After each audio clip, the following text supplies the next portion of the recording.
I gotta do is pass the time. I've been feeling sick, overthinking if it's all in my mind. All I gotta do is pass the time. Welcome back, everybody, to Off the Cuff. Adam Banks here with you. Last segment of the hour. What you're hearing is musical artist from right here in Lexington, Unky Bones. His new single, Bone Dry, dropped on May the 10th. You can stream his music on Apple, Spotify, and YouTube, and he's going to be joining me in a couple of minutes here in studio for an interview.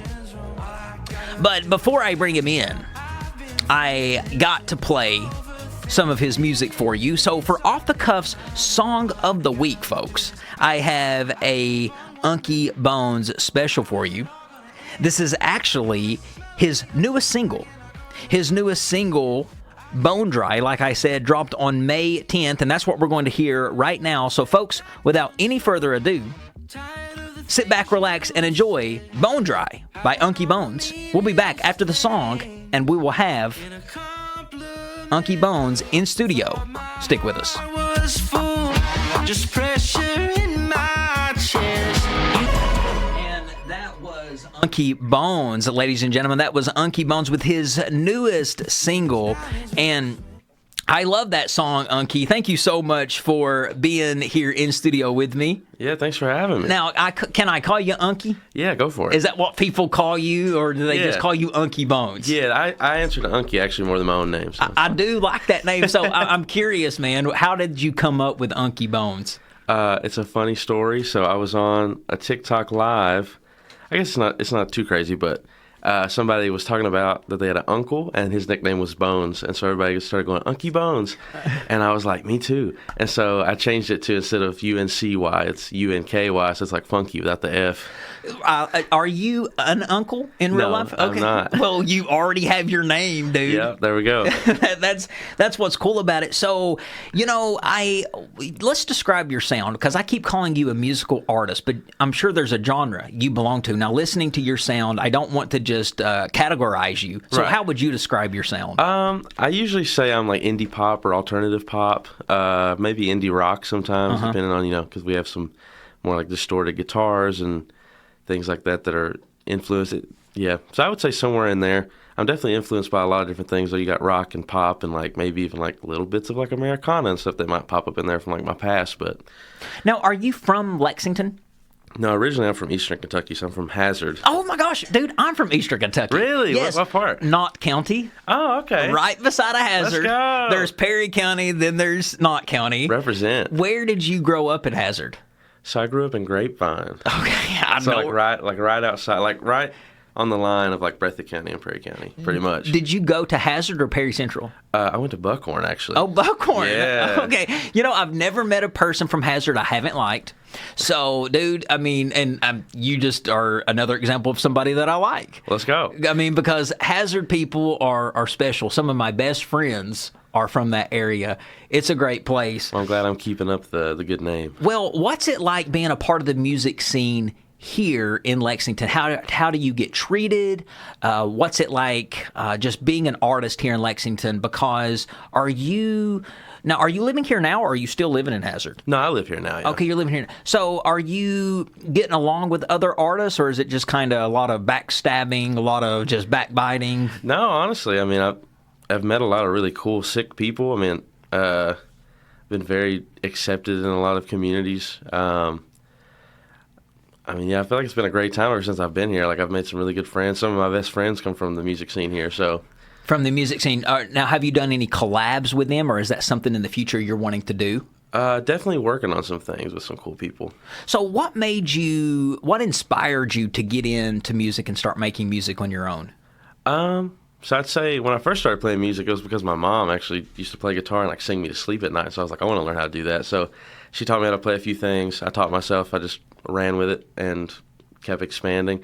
And then it was really like I saw Slash play. I saw Guns N' Roses, and I was like, that's what I want to do, actually. Yeah. And so I would just sit in front of my parents' stereo, and I would just listen to CDs and just learn all of them by ear, like front to back. And just ever since then, I was like, that's the only thing I ever want to do. So it sounds like inspiration just got you into music. Watching other artists, even your mom. Yeah, pretty much. Was an inspiration. Okay, so when Unky Bones isn't playing music, he isn't creating music, he's not in the studio. What's Unky Bones doing on a chill day when you're just trying to chill out on your own? What do you do that's not music related? I'm a big nerd, so I love like Pokemon. I love like.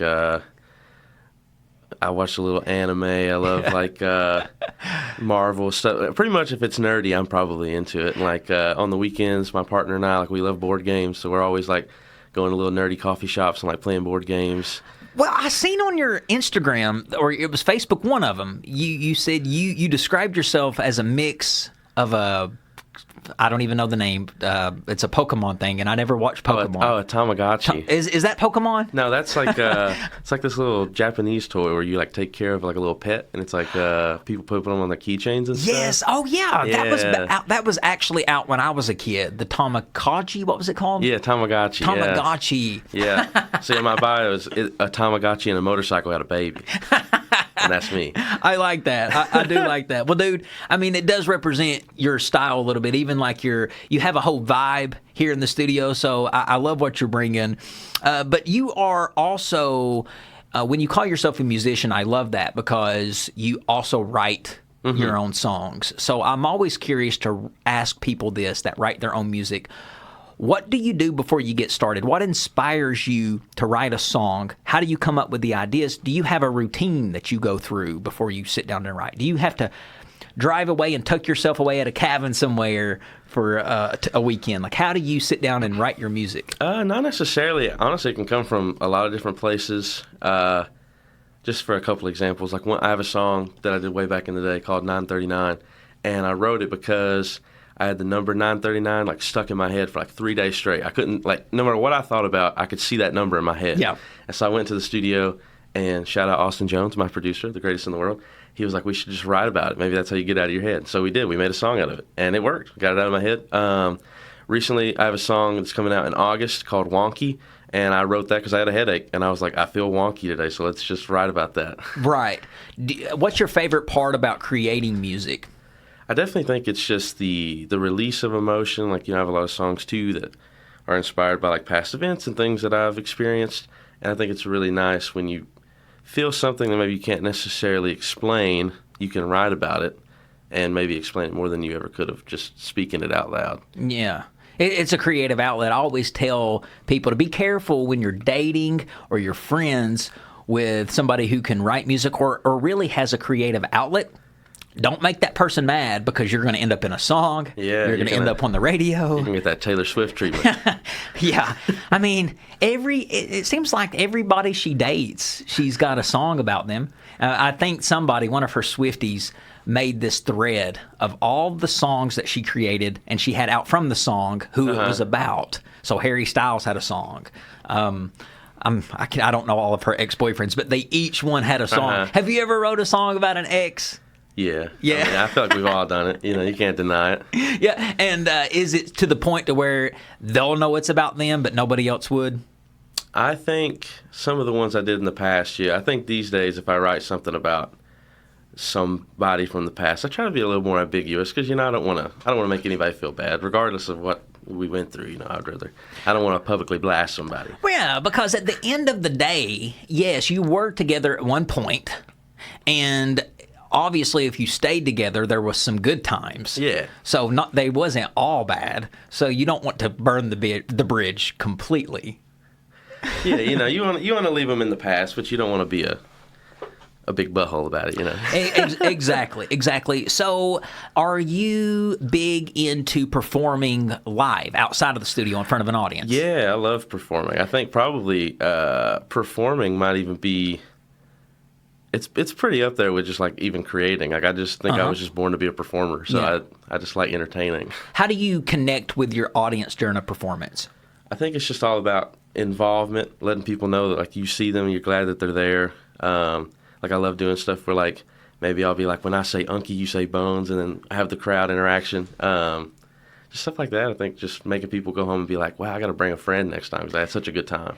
Where's your most favorite place that you've performed so far? I've been having, for a really long time, I was confused about like my hometown and stuff, and I was kind of afraid of not being like accepted there just because like, the social norm maybe lean a little more country and stuff like that, and like I'm a little poppy guy.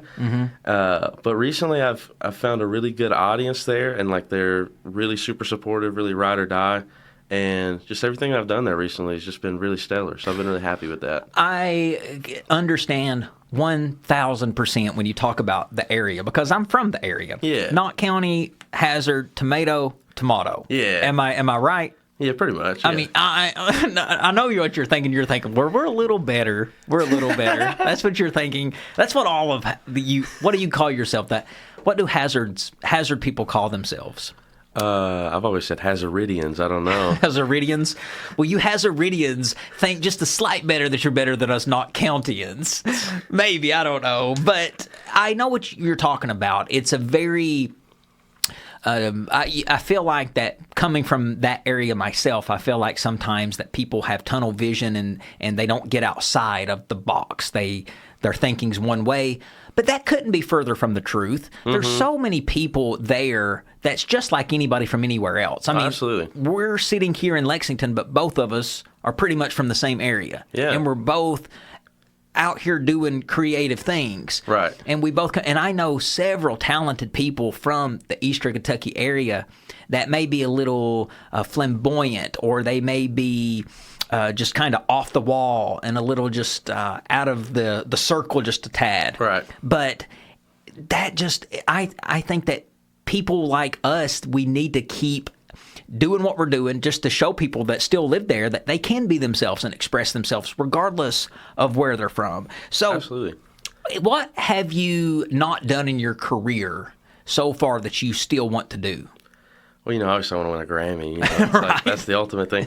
I think it's just showing the people that have followed me thus far that it was all worth it. I think that's like the main goal with all of it. And like, obviously, I'll probably never feel satisfied with that because I'll always want more. But I think just the bigger that we can go, the better that we can go. That's really all that I'm looking for. So what's next for you in your musical career? Do you have any upcoming projects or any upcoming tours? Yeah, so I have a few shows this summer, playing some festivals and stuff. Have some big ideas and plans for next year that I'll maybe won't say too much about right now because I don't want to, spoil the pie. But This is the place to say it, man, right here. This is the exclusive spot to let everybody know. Well, we're shooting for bigger things next year, maybe like a Bonnaroo. Who knows? We're trying to go big or go home. Trying to get on the festivals, yeah. Yeah. But yeah, definitely have a lot more songs to come out this year. Song per month, actually, for the rest of the year. So excited about that. And yeah, just using that to grow as much as we can. Just because, like, I just started doing Unky Bones actually this year. It was kind of just a culmination of everything I've been through. You've only been at it for a year. So I've only been at Unky Bones since January. Yeah, I've been doing music for a long time, but it was kind of just like everything that I've done kind of streamlined into like what this is now. So I did essentially kind of start from scratch. With Unky Bones. You rebranded yourself. Yeah. So, but it's honestly probably the best I've ever felt about music. Yeah. So well, because you found your niche. I don't know if you watched wrestling at all. I'm a huge wrestling fan. Me too. I'm glad to know that. So you're going to know what I mean. So it's like Stone Cold Steve Austin was around long before he was Stone Cold Steve Austin. Right. He was several other things. He was the Ringmaster. He was Stunning Steve. He was so many other things. But then when he became Stone Cold, he felt probably the best he ever had. Right. And he knew he found his spot, and now that's what he's known as. Same thing with all these other wrestlers. The Undertaker, Mark Calloway, was not always The Undertaker. Right. He was several other things before that. And the same thing with Glenn Jacobs, known as Kane. He was not always Kane. He was Isaac Yankem before that. Right. He was Fake Diesel before that.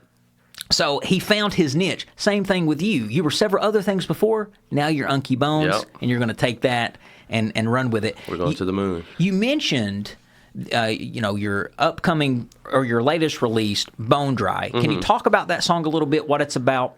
I think Bone Dry is really about having a situation where somebody's like, I'm there with you, like I understand you, I feel you, I see you. But at the end of the day, you're like, I don't think you really do. And that's like, it talks about like, I've been out in the rain, but somehow you're still dry, but I've been out in it. But you're telling me that you're there with me. But like when I came back inside, like you've known I ain't rain on you, so I'm confused. Oh, yes. Yeah. Yeah, and is this the first big major release off of your album, or is this just... How would you... Is this... Because I know that when I looked at your Spotify, you've got 3 or 4 songs on there. Now, you don't have an album out yet? No, so yeah, I just feel like with today's market, it just makes more sense for independent artists to do singles. Until people start to care more, and then you can put out an album. That's the landscape nowadays, Yeah, but definitely in the future, plans for that. But for right now, we're working on single by single. Okay, well, tell everybody where they can find your music and how they can connect with you on social media. Yeah, cool. Yeah, you can find me pretty much on any streaming platform that you use. It's just Unky Bones, Spotify, Apple Music, Tidal, Amazon Music, YouTube, wherever you look. If you want to find me on social media, Facebook is just Unky Bones. Instagram is at whoisunkybones. TikTok is whoisunkybones. And that's the main places to find me. So, well, Unky, I want to thank you so much for coming live in studio with me today. It was a lot of fun. Absolutely, you're going to have to come back when you got something new coming on. Absolutely, and promote it. I'd love to have you back. We're going to end the show with one of your songs. This is called Daywalker, and this is another banger by my man Unky Bones. Make sure you give him a follow on social media, and you give him a follow on his Spotify page as well. And check out his YouTube. He's got some great visuals with his music. Yeah. So, ladies and gentlemen, I want to thank you for listening to another episode of Off the Cuff with Adam Banks. You can listen to all of our previous episodes on Spotify, YouTube, and Apple Podcast. Ladies and gentlemen, thank you to Unky Bones. I am Adam Banks, and this is Off the Cuff. We'll see you next Thursday.